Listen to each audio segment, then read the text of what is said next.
Hey everybody, welcome back to the channel. Before we get this video started, I just want to give a quick shout out to Colby Matthey.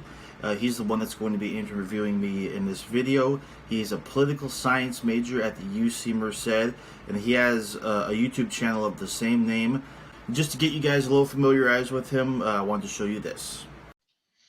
Hello, my name is Colby Matthey. I'm a student of political science at UC Merced, and I am also a political affairs intern with the Borgen Project, a nonprofit NGO dedicated to solving issues of global poverty by influencing Congress to pass foreign aid.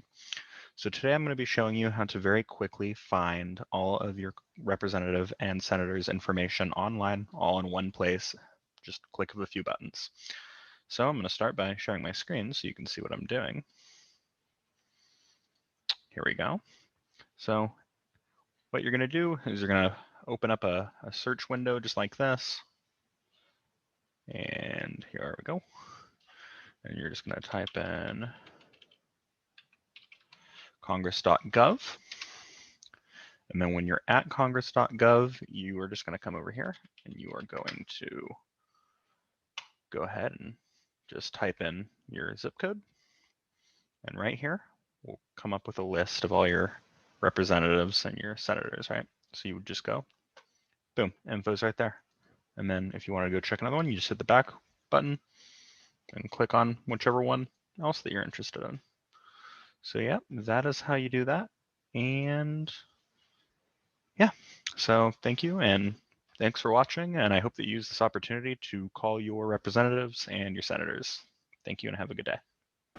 Now, if any of that tends to interest you, be sure to go subscribe to him on YouTube. It's COLBYMATHE.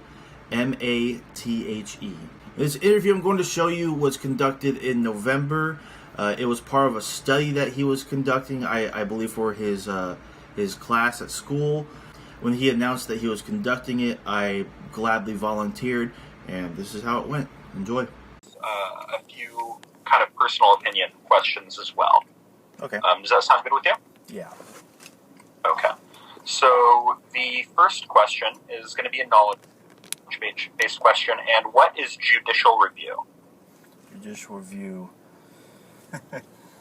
Not exactly too sure on the specifics for that one. Okay. I would. My guess is that it is a review of certain laws that are being proposed by the legislature. Yeah, so essentially what it is it's what the court does when they're reviewing legislature on constitutional grounds. Okay. So, like gun control laws, actually today, the Affordable Care Act is up for judicial review. Right. Right. Which is going to be kind of scary, but we'll see where that goes. Yeah. So, cool. Let me make a note of that you got that one correct. Okay, the second question is going to be a little bit more fun because it's a bit more of an opinion based question. I know that you have opinions, right? Oh yeah. So, what are your general thoughts on the Supreme Court as it exists today and its role in this country? I feel it's heavily politicized. It's being weaponized by politicians and special interest groups pumping a lot of money into it in order to stack it with loyalists that will do the bidding of said special interests. I believe that is why there's been a fast tracking. There was a fast tracking of Amy Coney Barrett, for example. I believe that's the long game, so to speak, for people like Mitch McConnell, because if the Supreme Court has a heavily conservative majority, and because there's no term limits at all, that could affect legislation for generations in this country, and not in a good way. Right. Yeah, for sure. So that's going to bring us, that's actually a really good segue then into our next question, which is, are there any big kind of systemic institutional issues with how Supreme Court functions in your eyes? And if so, how would you address those issues, however realistic or unrealistic. You're asking, are there big systemic issues that they address? Is there an issue with how the Supreme Court is set up, whether it be how judges are selected or how much power they have? Are there issues with the Supreme Court as it exists structurally that you think should be addressed? And how so would you do it? I think having a seat on the Supreme Court for life is extremely irresponsible.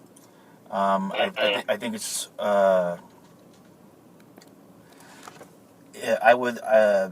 do think term limits are definitely in order. I'm not opposed to having more than 9 Supreme Court justices, especially at this point with how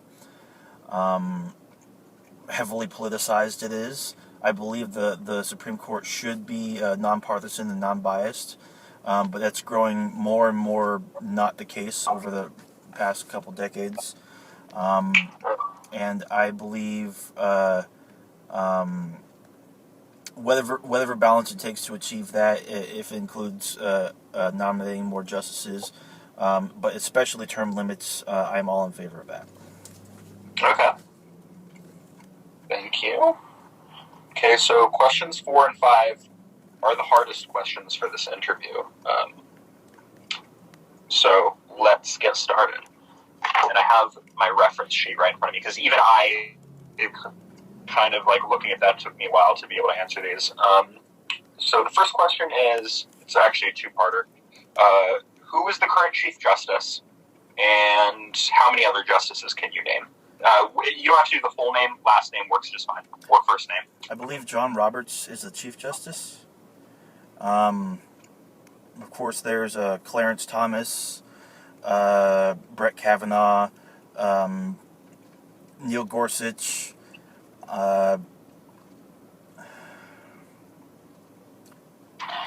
Sotomayor, of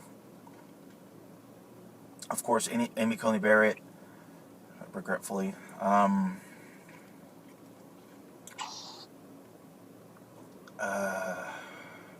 That's just all off the top of my head that I can name. I know 6 isn't bad. 6 isn't bad. Right. Yeah, so the other ones were Elena Kagan. I would have never guessed that. Samuel Alito, and Stephen Breyer. Okay.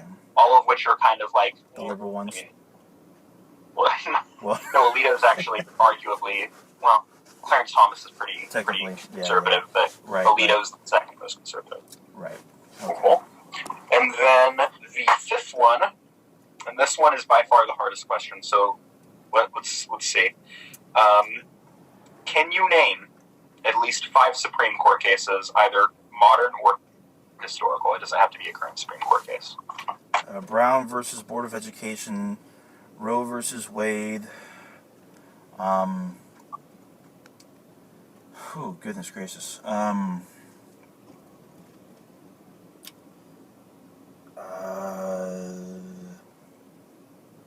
Those are the only 2 that come to mind, unfortunately. Yeah. Right. Yeah, that's where the last person I interviewed tied out to, was on those 2 cases. Right. So, yeah, that question is just incredibly rough. So, right. Thank you for your time. Before I end the interview, is there anything else that you'd like to add about just your opinions on the Supreme Court in this country?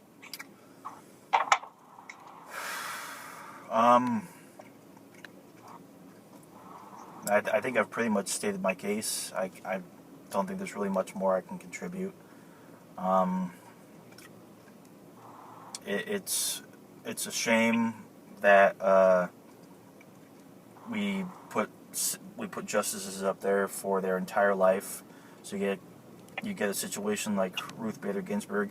And another thing, this is more of a political thing, but the fact that Anthony Scalia passed and Merrick Garland was put as the next nominee for Supreme Court, that was stonewalled for months up until the next election by the Republican Senate.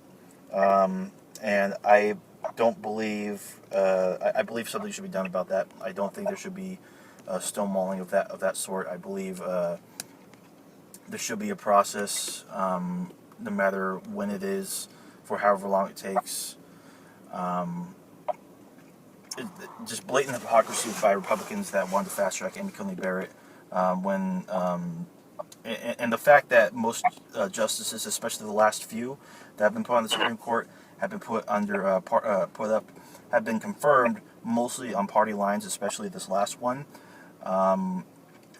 So it's become more of a team sport rather than what merits do they have and how are they qualified. That I think that needs to be addressed as well. For sure. No, I definitely agree. It seems that we don't have any, bipartisanship across the aisle stuff that's done anymore, which Right. can be a good thing in some instances, right? But in others, it can definitely Right. be a bad thing. Well, I just want to thank you for your time. Of course, for sure. And for absolutely. participation in this video. And thank you. I look forward to continue, seeing your posts and, Yeah. and growing together. So For sure, yeah, thank you very yeah. much. Yeah, anything like this that you need before again, I'm down. Okay, cool. So next semester, I'm going to be taking a class on the presidency, which is going to be a lot more hot topic, and I have a feeling we're going to be doing a lot more interviews. Sweet. All right. And then I'm also going to be taking a class on political behavior, which should be really interesting. And Cool. I have a sneaking suspicion there's going to be a lot more interviews on that as well. Sweet. I look forward to it. Okay. Thank you for your time. Have a good Absolutely. day. Thanks much. You too. Thank you guys for watching the video. Once again, go give Colby some love. More than likely, he'll be on the channel in the future. I would like to talk to him about pressuring representatives and senators, going over legislation that's being proposed and that we would like to have passed, and maybe about specific policy issues as well. The Global Health Security Act, maybe gun control legislation, what have you. So I do intend to speak with him more in the future. Make sure you guys like, comment, subscribe if you haven't already. Click the bell for notifications. Check out my other videos as well. Be sure to go subscribe to Colby, and I will see you all in the next video.